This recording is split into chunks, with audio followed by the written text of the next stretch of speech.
Undertaker और big show monster wrestlers में arguably सबसे बेस्ट दो रेसलर्स। क्या हुआ था जब 1999 में कॉर्पोरेट मिनिस्ट्री के अंडरटेकर और बिग शो पहली बार आमने सामने आए थे? क्यों नहीं चला द अनहोली अलायंस? क्या कनेक्शन है अंडरटेकर के असली लाइफ के हनीमून और 2000 के बिग शो के अटैक का? कब इन दोनों ने रेसल किया था ECW पर? कितनी बार इन दोनों ने आमने सामने रेसल किया है और कौन जीता कितनी बार? जानेंगे इन सारे सवालों के जवाब आज के इस वीडियो में।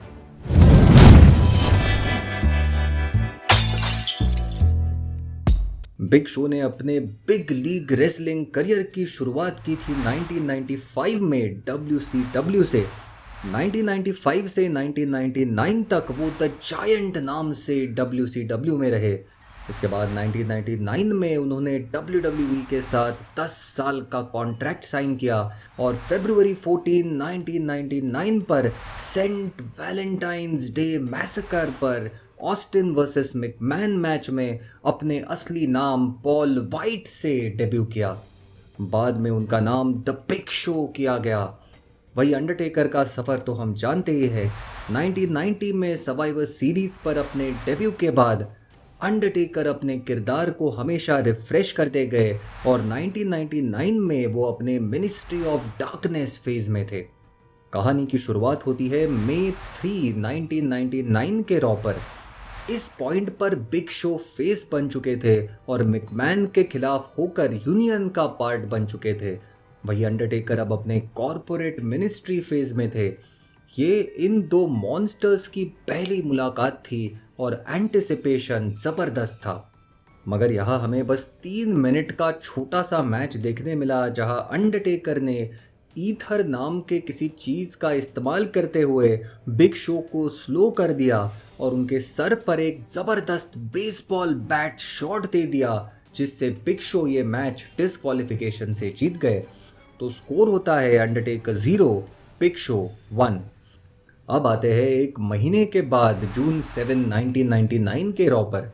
अब तक अंडरटेकर ओवर द एज पर स्टोन कोल्ड स्टीव ऑस्टिन को हराकर WWE चैंपियन बन चुके थे और उनका और बिग शो का मैच वर्ल्ड टाइटल के लिए था।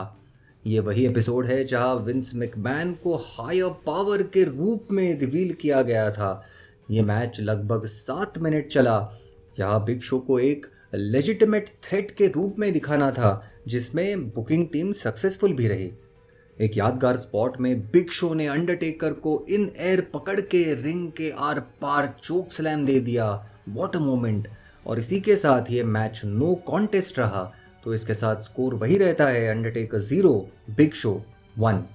इसके बाद टेकर अपना टाइटल ऑस्टिन से हारे और कॉर्पोरेट मिनिस्ट्री भी खत्म हो गई। जुलाई 26, 1999 के रॉ पर हमें शायद रेसलिंग हिस्ट्री की सबसे डोमिनेंट टैग टीम देखने मिली, जहां अंडरटेकर और बिग शो ने हाथ मिला के अनहोली अलायंस डिक्लेयर कर दिया। इस टीम ने 2 बार टैग टाइटल्स भी जीते, मगर अंडरटेकर की इंजरी से ये टीम और बिग शो के साथ उनकी स्टोरी लाइन आगे नहीं बढ़ पाई। कहा जाता है कि रेसलमेनिया 2000 के ओरिजिनल प्लान के मुताबिक अनहोली अलायंस ब्रेक करके अंडरटेकर और बिग शो एक दूसरे को रेसलमेनिया पर फेस करते, मगर अनफॉर्चुनेटली ये नहीं हो सका। अंडरटेकर अपने इंजरी से वापस आए जजमेंट डे 2000 पर अपने अमेरिकन बैडएस गिमिक में। वही बिग शो सर्वाइवर सीरीज 1999 पर रॉक और ट्रिपल एच को हराकर फर्स्ट टाइम वर्ल्ड चैंपियन बने, मगर जनवरी 2000 में ट्रिपल एच से फिर से वो अपना टाइटल हार गए। रेसलमेनिया 2000 के मेन इवेंट में वो फेटल 4-वे मैच में दिखे, जहां वो टाइटल नहीं जीत पाए। जैसे कि WWE का फेवरेट तरीका है मॉन्स्टर्स का मजाक बना के रखना, वैसे ही कुछ हुआ बिग शो के साथ और उनको एक कॉमेडी गिमिक दिया गया। इसके बाद उनका फ्यूड शेन मैकमैन से शुरू हुआ और जजमेंट डे पर बाकी रेसलर्स के इंटरफेरेंस से बिग शो को उन्होंने हराया। जुलाई 24, 2004 के रॉ पर बिग शो रिटर्न्ड, मगर अंडरटेकर वर्सेस कर्ट एंगल के मैच में शेन मैकमैन की जगह उन्होंने अंडरटेकर पर अटैक कर दिया और हील बन गए। इसके बाद बैक स्टेज अंडरटेकर इंटरव्यू दे रहे थे, तभी उन पर पीछे से शेन, बिग शो और एंगल ने मिलकर अटैक किया और अंडरटेकर स्टोरी लाइन में इंजर हो गए। इंटरेस्टिंग चीज़ है कि रियल लाइफ में जुलाई 21, 2000 को अंडरटेकर की दूसरी शादी हुई थी सारा से, और ये अटैक का एक अच्छा तरीका था उनको टीवी से राइट ऑफ करके हनीमून के लिए छुट्टी दे देने का। अगस्त 7, 2000 के रॉ पर अंडरटेकर वापस आए और उन्होंने बिग शो पर अटैक कर दिया। इंटरेस्टिंग चीज़ थी, अंडरटेकर के गले पर उनकी सेकंड वाइफ सारा के नाम का टैटू था। बिग शो के गले में चेन डाल के उन्हें स्टेज पर से घसीटते हुए नीचे टेबल पर फेंक कर अंडरटेकर ने अपना बदला लिया। इस एंगल को आगे बढ़ाया नहीं गया और WWE ने बिग शो को अपने developmental territory Ohio valley wrestling में भेज दिया। मैनेजमेंट चाहती थी कि बिग शो अपना वेट कम करे और अपना फिटनेस इंप्रूव करे। वही अंडरटेकर कर्ट एंगल से फ्यूड के साथ टाइटल पिक्चर में रहे। बिग शो रॉयल रंबल 2001 पर वापस आए, इसके बाद वो हार्डकोर टाइटल पिक्चर में रहे। वही 2001 में अंडरटेकर और केन ब्रदर्स ऑफ डिस्ट्रक्शन बना के 2-मैन पावर ट्रिप के अगेंस्ट फ्यूड में रहे। अब आते हैं अप्रैल 9, 2001 के रॉ पर। यहाँ हार्डकोर चैंपियन केन वर्सेस कर्ट एंगल मैच में बिग शो घुस गए। तभी अंडरटेकर ने भी इंटरफियर कर दिया और केन और टेकर ने बिग शो को डबल चोक स्लैम देके केन ने अपना टाइटल रिटेन किया।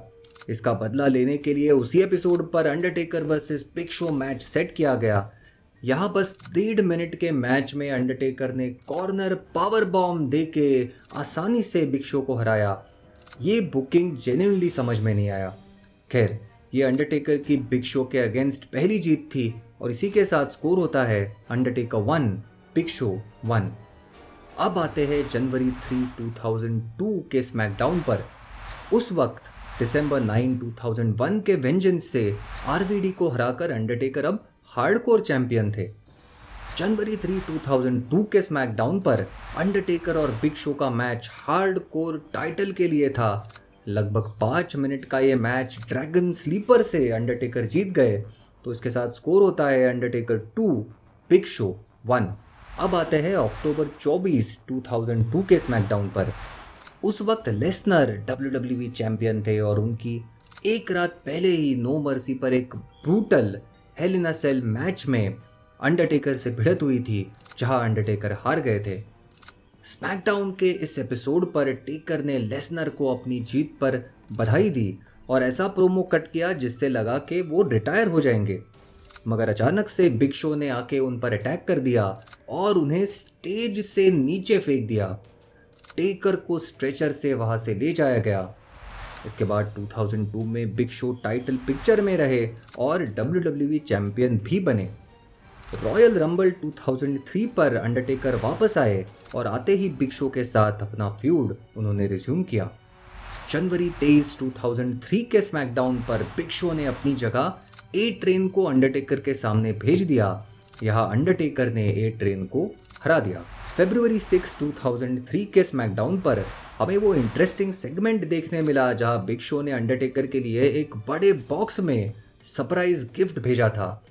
टेकर ने जब बॉक्स खोला तो अंदर से उनका सबसे पहला मैनेजर ब्रदर लव बाहर निकले, जिन्हें अंडरटेकर ने चोक स्लैम दे दिया। अगले वीक ये गिफ्ट का सिलसिला जारी रहा। उस वक्त पॉल हेमन, जो बिग शो को मैनेज कर रहे थे, फिर से एक बॉक्स लेके आए और उससे सिंगर बॉय जॉर्ज निकले। जब उन्होंने अंडरटेकर पर अटैक कर दिया तो पता चला कि वो एक्चुअली रेसलर क्रिस कैनियन थे। अंडरटेकर ने स्टील चेयर से उन्हें ढेर कर दिया। ये बिल्डअप वैसे तो मज़ेदार चल रहा था। अगले वीक स्मैकडाउन पर हमें फिर से 2 बड़े बॉक्सेस रिंग में मिले। अंडरटेकर ने एक बॉक्स खोला तो अंदर से कुत्ते का क्यूट सा पपी मिला। दूसरे बॉक्स पर अंडरटेकर ने पंच कर दिया तो पीछे से आके बिग शो ने उन पर अटैक कर दिया। इस अच्छे बिल्ड के साथ नो वे आउट 2003 पर अंडरटेकर वर्सेस बिग शो को 15 मिनट्स के मैच में ट्रायंगल चोक सबमिशन से अंडरटेकर ने हराया। मैच के बाद ए ट्रेन ने टेकर पर अटैक किया और उनको रोकने आए नेथन जोन्स। इसके साथ ही स्कोर होता है अंडरटेकर 3, बिग शो 1। प्लान था रेसलमेनिया 19 पर टैग टीम मैच का, बिग शो और ए ट्रेन वर्सेस टेकर और नेथन जोन्स, मगर WWE ने लास्ट मिनट नेथन जोन्स को मैच से निकाला क्योंकि वो रिंग में काफ़ी नौसिखिए थे। रेसलमेनिया 19 का ये हैंडीकैप मैच टेकर ने जीत लिया, मगर ये 1-on-1 नहीं है तो मैं काउंट में नहीं ले रहा हूँ। नेक्स्ट टाइम जब ये दोनों आमने सामने आए तब Vince McMahon was running wild on SmackDown. Vince McMahon, Stephanie और अंडरटेकर का फ्यूड चल रहा था। इस बैकग्राउंड में Undertaker versus Big Show match रखा गया। लगभग 11 मिनट्स के इस मैच में ए ट्रेन ने आके अंडरटेकर पर अटैक कर दिया, जिससे अंडरटेकर काउंट आउट से ये मैच हार गए।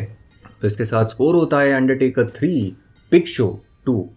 इनका एक और इंटरेस्टिंग मैच हुआ जहां वर्ल्ड टाइटल के नंबर 1 कंटेंडरशिप के लिए ट्रिपल थ्रेट मैच में अंडरटेकर ने लेसनर और बिग शो को हराया।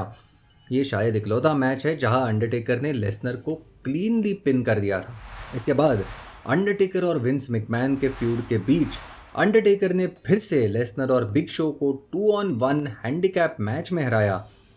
फिर से ये 1-on-1 मैच नहीं है तो मैं इसे स्कोर में काउंट नहीं कर रहा हूँ। इसके बाद अंडरटेकर और बिग शो आमने सामने आए 3 साल बाद ECW पर। 2004 से अंडरटेकर अपने डेड मैन गिमिक में वापस आ गए थे। 2006 में बिग शो ECW चैंपियन थे। WWE ने उस वक्त ECW की रेटिंग बढ़ाने के लिए जुलाई 18, 2006 के ECW पर वर्ल्ड टाइटल मैच रखा, अंडरटेकर वर्सेस बिग शो। ये मैच नो कॉन्टेस्ट में एंड हुआ जब इसमें खली ने इंटरफेयर कर दिया। तो स्कोर वही रहता है, अंडरटेकर 3, बिग शो 2। ये वो टाइम है जब अंडरटेकर और खली का फ्यूड पीक पर था। ग्रेट अमेरिकन बैश पर खली रेसल करने के लिए मेडिकली क्लियर नहीं हो पाए और पंजाबी प्रिजन मैच में खली की जगह लास्ट मिनट बिग शो को डाला गया। ये काफ़ी ऑड लगा कि पंजाबी मैच में खली ही नहीं है। ऑफिशियली ये कहा गया कि खली और बिग शो ने अंडरटेकर पर अटैक किया था और इसके सज़ा के तौर पर स्मैकडाउन GM टेडी लॉन्ग ने खली की जगह बिग शो को इस मैच में डाल दिया। मैच काफ़ी स्लो था, मगर सच कहे तो खली वर्सेस अंडरटेकर का जो मैच होता उससे तो डेफिनेटली बेटर था। खली ने इंटरफियर किया मगर अंडरटेकर ये मैच बिग शो को हराकर जीत गए। इसके साथ स्कोर होता है अंडरटेकर 4, बिग शो 2। अनफॉरगिवन 2008 पर जब अंडरटेकर विकी गरेरो को कैस्केट में बंद करने वाले थे, बिग शो ने आके उन पर अटैक कर दिया और इन दोनों का आखिरी मीनिंगफुल फ्यूड शुरू हो गया। अगले वीक स्मैकडाउन पर बिग शो ने कहा कि वो अंडरटेकर से विकी गरेरो की माफ़ी मंगवा कर रहेंगे।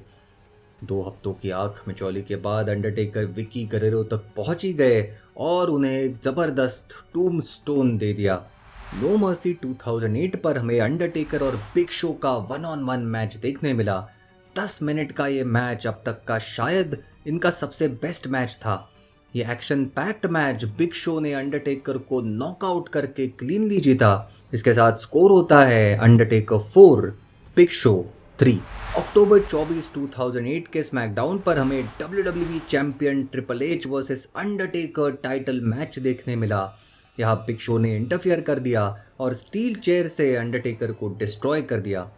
साइबर संडे पर ऑडियंस वोट से अंडरटेकर वर्सेस बिग शो का match last man standing match रखा गया। ये फिर से एक डिसेंट मैच था और अंडरटेकर ने हेल्स गेट सबमिशन से बिग शो को चोक कर दिया और लगभग 20 मिनट का ये मैच जीत गए। इसके साथ स्कोर होता है अंडरटेकर 5, बिग शो 3। अगले वीक स्मैकडाउन पर विकी गरेरो ने चावो versus Undertaker casket match set कर दिया। बिग शो के इंटरफेरेंस के बावजूद अंडरटेकर ये मैच जीत गए। सर्वाइवर सीरीज 2008 पर हमें big show versus Undertaker casket match देखने मिला। लगभग 13 मिनट का ये मैच एक एवरेज मैच था। एक टेबल स्पॉट अच्छा था और एंड इनोवेटिव था, जहां टेकर ने बिग शो को आयरिश व्हिप से कैस्केट में फेंक कर ये मैच जीता। इसके साथ स्कोर होता है अंडरटेकर 6, बिग शो 3। इस फ्यूड का एंड हमें दिसंबर 5, 2008 के स्मैकडाउन पर देखने मिला। यहाँ अंडरटेकर और बिग शो ने स्टील केज मैच में रेसल किया। ये एक फैंटास्टिक मैच था।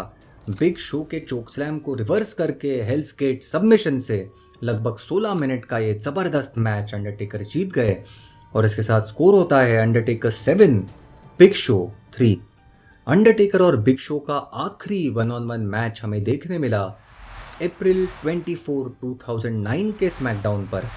ये 14 मिनट का एक सरप्राइजिंगली डिसेंट मैच था जो बिग शो ने नॉकआउट से जीत लिया। इसके साथ ही फाइनल स्कोर होता है अंडरटेकर 7, बिग शो 4। वैसे इसके बाद भी 2 बार हमें अंडरटेकर और बिग शो इंटरेस्टिंग मैचेस में दिखे, मगर ये 1-on-1 नहीं थे। नवंबर 17, 2009 के स्मैकडाउन पर केन और अंडरटेकर साथ आए और उन्होंने जेरिको और बिग शो को रेसल किया, मगर ये मैच नो कॉन्टेस्ट रहा। सर्वाइवर सीरीज 2009 पर वर्ल्ड टाइटल मैच में चैंपियन टेकर वर्सेस जेरिको और बिग शो, ये मैच हमें देखने मिला। यहाँ बिग शो और जेरिको हील थे और टैग चैंपियन भी थे। लगभग 14 मिनट्स का एक सॉलिड ट्रिपल थ्रेट मैच जीतकर अंडरटेकर ने अपना टाइटल रिटेन किया। बिग शो और अंडरटेकर ने लगभग 13 1-on-1 टेलीवाइज्ड मैचेस में 1999 से 10 साल 2009 तक रेसल किया है। मुझे लगता है कि अगर 99-2000 में अंडरटेकर इंजर नहीं होते तो अनहोली अलायंस से इन दोनों का जो रेसलमेनिया 2000 का बिल्डअप होता वो फैंटास्टिक होता। जिम रॉस ने रिसेंटली एक इंटरव्यू में कहा है कि WWE ने बिग शो को ठीक से प्रोटेक्ट नहीं किया। वो एक और बड़े स्टार बन सकते थे और अगर उनको जिस तरह से WWE ने ब्रॉक लेसनर को 2012 से ट्रीट किया है वैसे अगर ट्रीट किया होता तो बिग शो एक अलग स्टार बनते। देखिए, बिग शो एक मॉन्स्टर है और उनको एक स्पेशल अट्रैक्शन के रूप में पेश किया जाना चाहिए था। इन दोनों के फ्यूड में उनके 1999 के मैचेस छोड़ दे तो कभी बिग शो मुझे ऐसा लगा नहीं कि अंडरटेकर को हरा पाएंगे। लेजिटिमेट थ्रेट नज़र नहीं आए। जो भी हो, जब भी रेसलिंग के मॉन्स्टर्स के बारे में बात की जाएगी तब इन दोनों का नाम शायद टॉप पर रहेगा। तो ये थी कहानी अंडरटेकर और बिग शो की। अगर आपको ये वीडियो पसंद आया तो डेफिनेटली लाइक कीजिए और ऐसे ही कंटेंट के लिए आप चैनल को डेफिनेटली सब्सक्राइब कीजिए। मिलते हैं अगले हफ्ते एक और कहानी के साथ। देखते रहिए रेसलिंग स्टोरीज।